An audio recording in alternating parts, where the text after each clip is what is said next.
Hey there, you Ravnica ruffians. Barry White here from MagicUntapped.com and Magic Untapped right here on YouTube. And hey, let's crack open another pack for another pack cracking video. Starting out with got a Zendikar Rising pack. Zendikar Rising, when did this come out? Zendikar Rising came out at some point. Where's the copyright date on this? This came out in 2020. Went through just in time for COVID. Fun times. We all had fond memories of that era, I'm sure. But we're here to crack a pack, not reminisce about the year 2020. And we're going to start right off with the commons here. Starting off with an Ardent Electromancer. Ardent Electromancer, red and 2 for a 3/2 creature, human wizard. When Ardent Electromancer enters the battlefield, add 1 red for each creature in your party.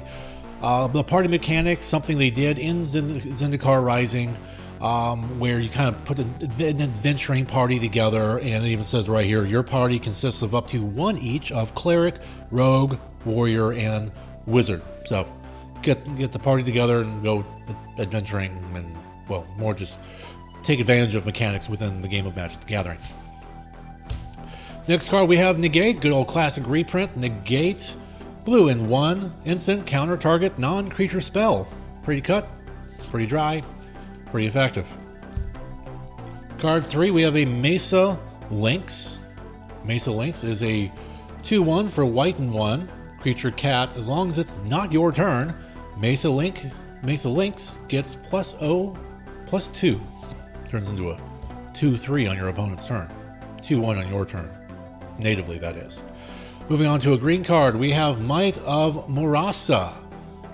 Green and 1 for an instant with Kicker. Kicker being green and 2. You may pay an additional green and 2 as you cast a spell. Target creature gets +3/+3 until end of turn. But, if this spell was kicked, that creature gets +5/+5 until end of turn instead. So, green and 1 for +3/+3.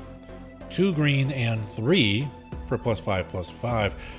It's too bad it doesn't give trample though. That, especially on the kicker, that would be nice. Moving on to Blood Beckoning. Costs 1 black, also is kicker. This is a sorcery. The kicker is 3. Return target creature card from your graveyard to your hand. If this spell was kicked, instead return 2 target creature cards from your graveyard to your hand. So a little to the hand recursion, a fancier Raised Dead. For older players like me who remember the card Raised Dead. Not dead is this Seagate Banneret. Costs 1 white for a 1/2. Not too bad to begin with. Creature, Core Warrior. For white and 4, 5 little mana, creatures you control get +1/+1 until end of turn. Sounds expensive, but could win you the game in limited. So if you've got a slightly bigger board than your opponent, and just need to get a little extra damage in, I think it could be worth it. Moving on to Scale the Heights. Not Into the Heights. That's a musical. This is Scale the Heights. Green and 2 for sorcery. Put a +1/+1 counter on up to 1 target creature. You gain 2 life. You may play an additional land this turn. And you get to draw a card. Green, what are you doing? That's a lot in 1 card. Moving on to blue again with Cleric of Chill Depths. What's up, man? It's chill. Chill Depths. It's a 1/3 for blue and 1 creature, Merfolk Cleric. Whenever Cleric of Chill Depths blocks a creature, that creature does not untap during its controller's next untap phase, or untap step. I'm sorry, it says step on the card. I still say phase sometimes. Doesn't even have phase in. Moving on to a red card here, sticking with the commons still, Expedition Champion. Red and 2 for a 2/3. Expedition Champion gets +2/+0 as long as you control another warrior. You have 2 of these guys out, you have 2 4/3s. Could matter. Game limited. Never know. Artifact now, Spare Supplies. This card costs 2 to bring out. Comes into play tapped. When Spare Supplies enters the battlefield, you draw a card. You can pay 2, tap it, sacrifice it, and guess what? You get to draw a card again. 2 cards for 2 mana off of 1 card. Well, 4 mana, I guess, 2 to bring out. 2 tap a sack. Basically, you get to do it on the way in, on the way out. Essentially what it is. 1 in, 1 out. Moving to the uncommons here, we have Concerted Defense. Costs 1 blue for an instant. Counter target non-creature spell unless its controller pays 1 plus an additional 1 for each creature in your party, so that can get kind of expensive. If you have a whole party, thought that party thing would come back up, and it did.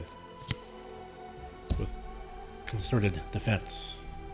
Another uncommon here, we have an Umbra Mystic. Red, blue, and 1, total of 3. For a 1/3, creature, merfolk, wizard, has flying. Whenever you cast an instant, sorcery, or wizard spell, Umbra Mystic gets +2/+0 until end of turn. Kind of like a wee Dragonauts. Just spell slinging, make it bigger, turn it sideways, send it to the face, win the game. You can think of worse ways to win a game. We have a double-faced card here. Double-faced.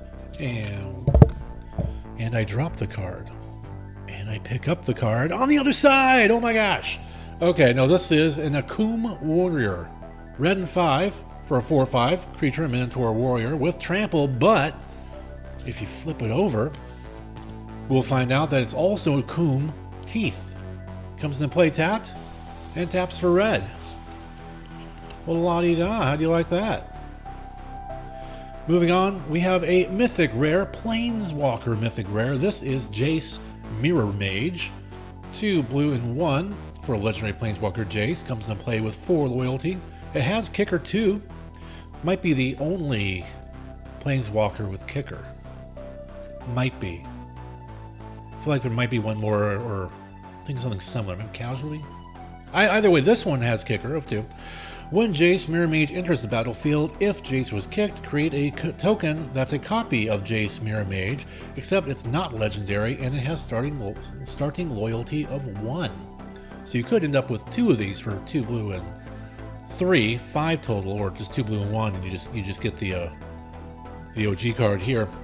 Has a +1 of scrying too, and for 0 you can draw a card, reveal it, remove a number of loyalty counters equal to that card's converted mana cost from Jace Mirror Mage.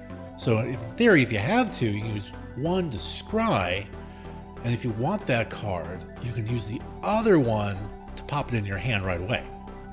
That could be fun, useful, fun for the whole family. We also have a full art basic island, and just one of those little token cards just right in for the double face cards, in case you're not using sleeves or something of that matter. Value-wise, as you might expect, our Planeswalker Jace is the top winner in that category. Overall, the pack is well, it's a booster pack from 2020, so it is what it is. But we got Jace Mirror Mage in there, and you know what? I might as well just take that as the card I would draft and see if I can build around that. If I didn't take the Jace, I probably would take the Umbra Mystic and do the spell slinging and try to turn it sideways and hit you for as much as I can. So there you go. Thank you for joining me for this pack cracking video. If you liked it, please hit that like, subscribe to us here on YouTube as well. We appreciate the support, and we'll see you next time.